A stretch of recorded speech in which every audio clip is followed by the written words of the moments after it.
বন্ধুরা কেমন আছেন? আশা করি সবাই ভালো আছেন। ঘুরতে যাওয়ার কথা বললে সবারই ভালো লাগে।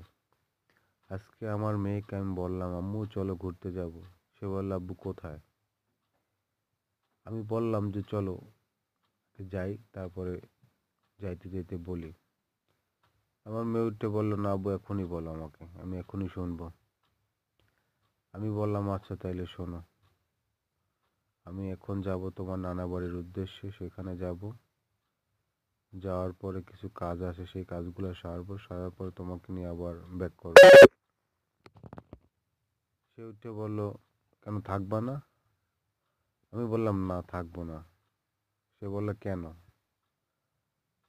যে থাকবো না এই কারণেই যে তোমার সাথে তোমার আম্মু আসে নাই, কারণ তার জন্য থাকতে পারবো না। সে বলল ঠিক আছে তাহলে আমি থাকি, তুমি চলে যাও, আল্লাহ হাফেজ।